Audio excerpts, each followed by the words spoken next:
Fellow Ghanaians, good evening.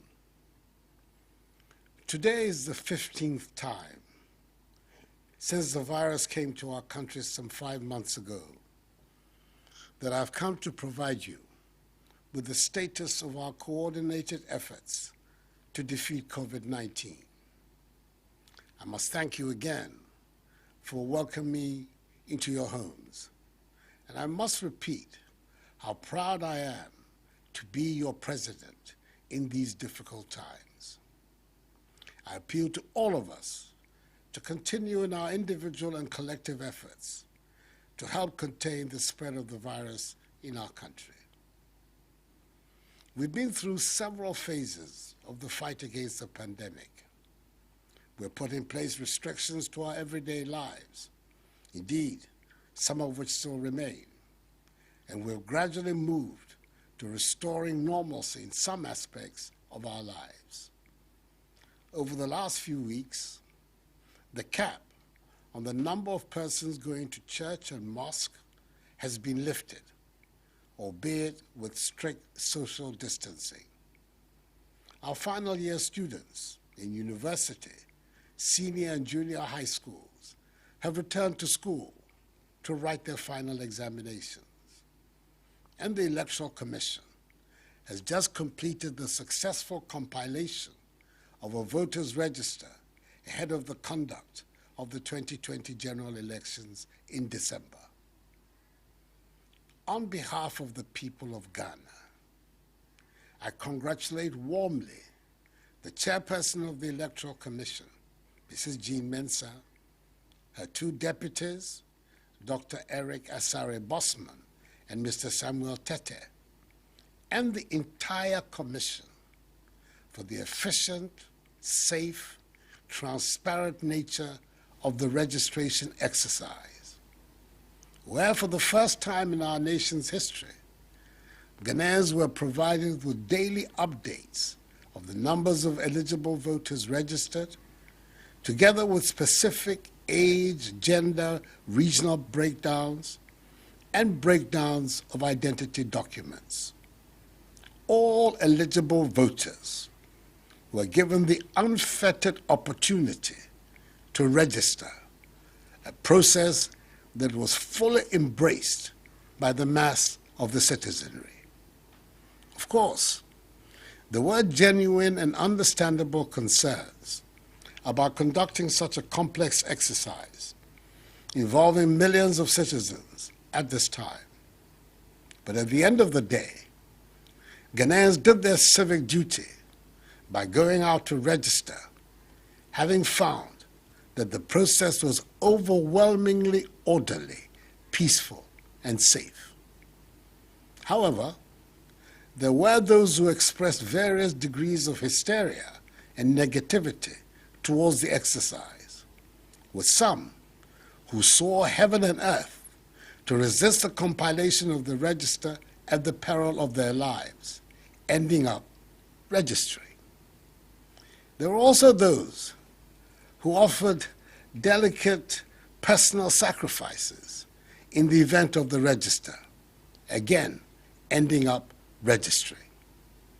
And there were those who claimed that in the midst of a pandemic, the registration exercise should not be conducted, with some warning of an explosion in our case count and very high numbers of deaths should the exercise go ahead.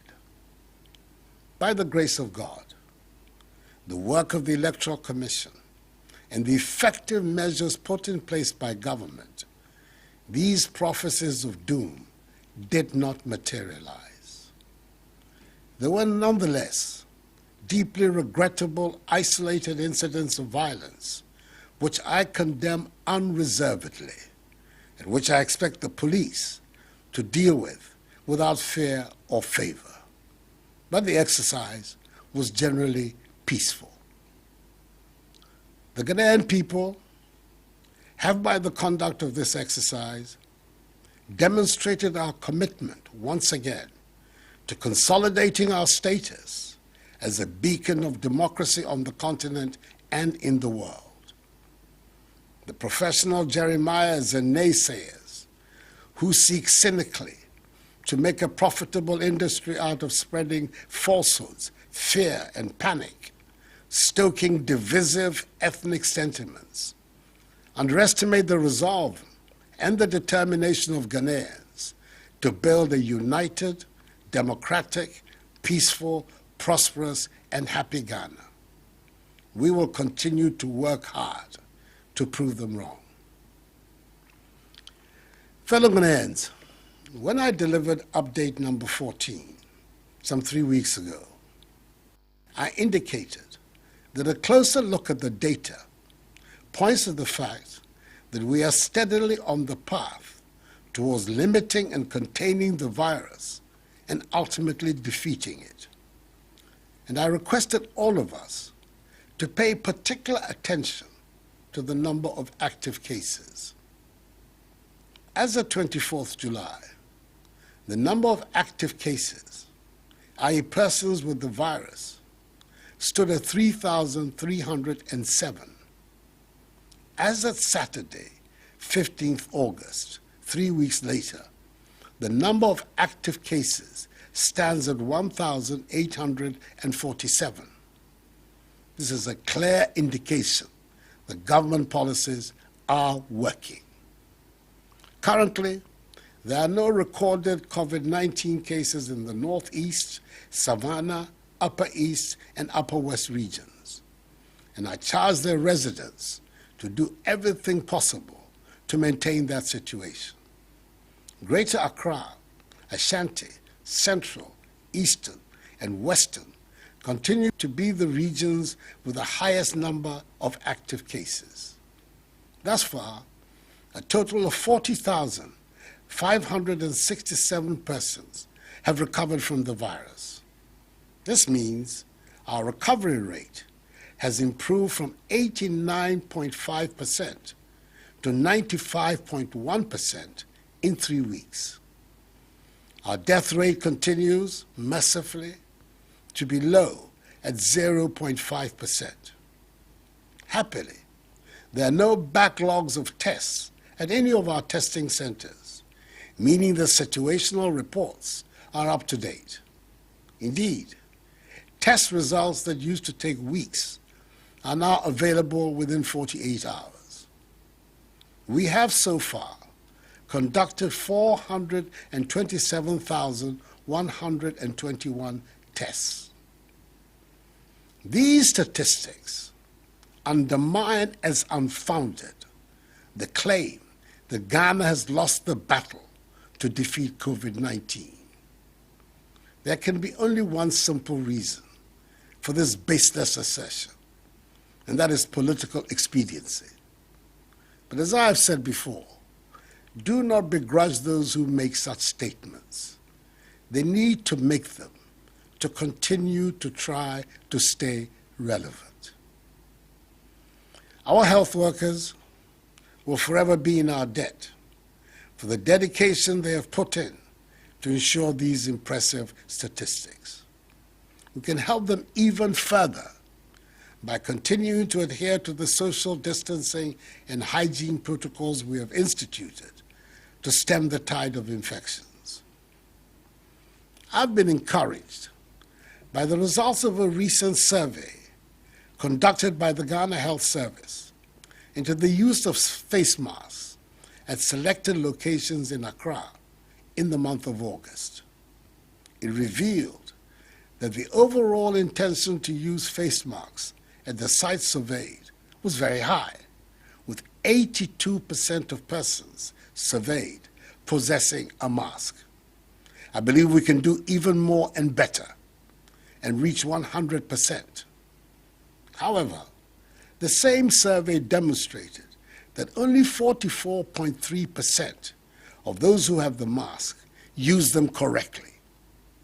I urge each and every one of us to wear our masks and do so correctly anytime we leave our homes. It is the new normal requirement of our daily existence until the virus disappears. Our phased approach towards returning our lives to normal through the strategic, controlled, progressive and safe easing of restrictions will thus continue. Most final year university students have already completed their examinations, and by 18 September, SHS3 and JHS3 students would have finished their respective final examinations of WACC and BECE.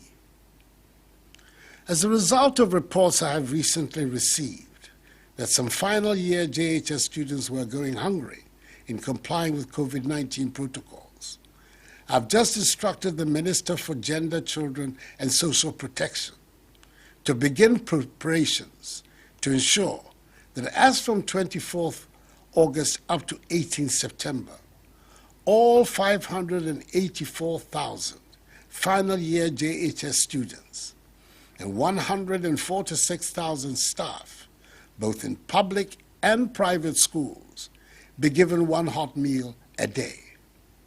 This is to ensure full observance of the COVID-19 safety protocols.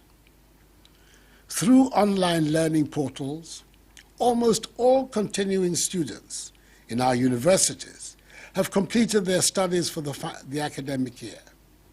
The exceptions are the University of Cape Coast, the University of Health and Allied Sciences, technical universities, and some other colleges.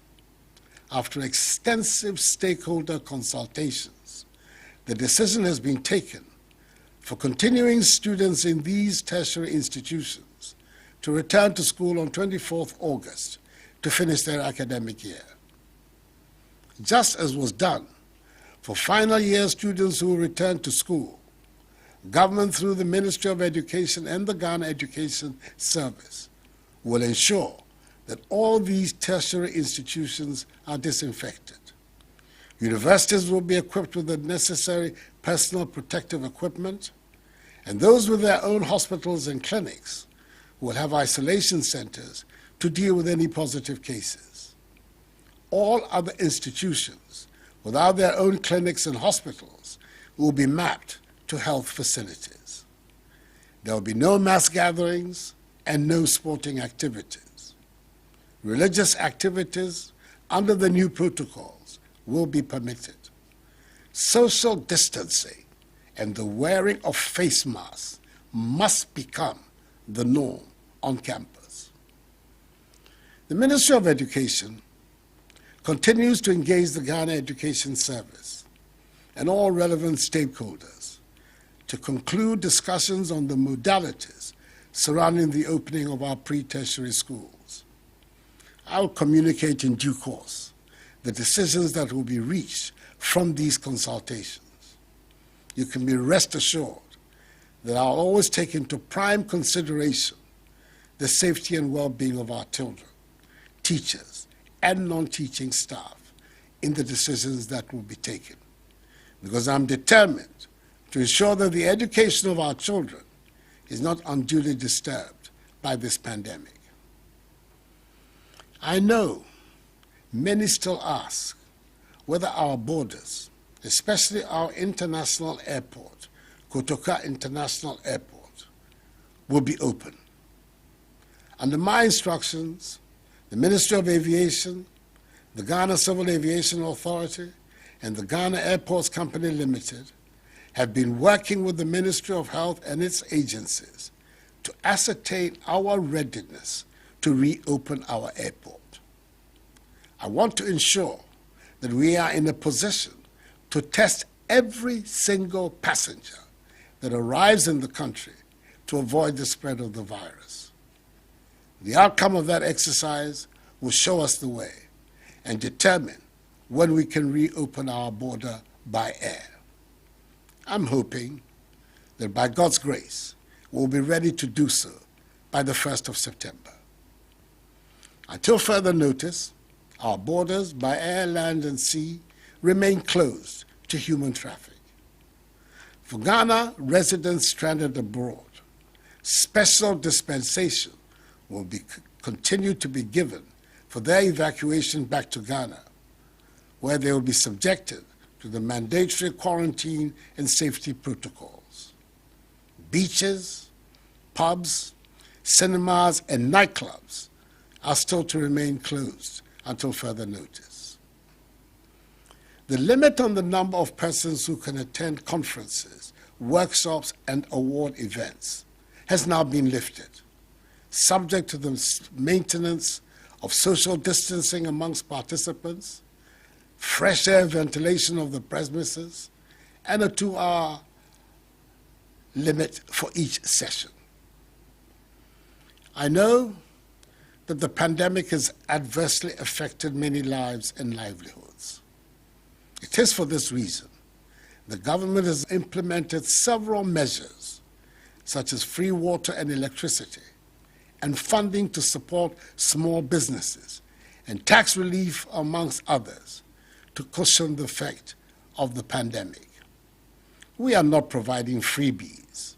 We're providing critical help to households, families, and businesses in the midst of this pandemic because we care. It is my conviction that in times of crises, it is the duty of a responsible and sensitive government to protect the population and provide relief. Fellow Ghanaians, let us remember at all times that the phased opening up of our country continues to put an obligation and responsibility on each one of us to remain vigilant and respect the enhanced hygiene, mask wearing, and social distancing protocols that have become part and parcel of our daily routine. They are proving to be effective, so let us employ them wholeheartedly. That is the way we can restore as quickly as possible the blessings of normalcy for which we all yearn. There is no room for complacency. We must be very much on our guard because some countries have experienced spikes after recording major achievements in containing the spread of the virus. We should not go down that road. Social distancing, enhanced hygiene, and wearing of masks are obligatory for each one of us. Enuanom, mesrɛ mo, nhyehyɛ a yɛayɛ ɛfa mask no ho, mundi so. Sɛ wofiri efie a, hyɛ mask no.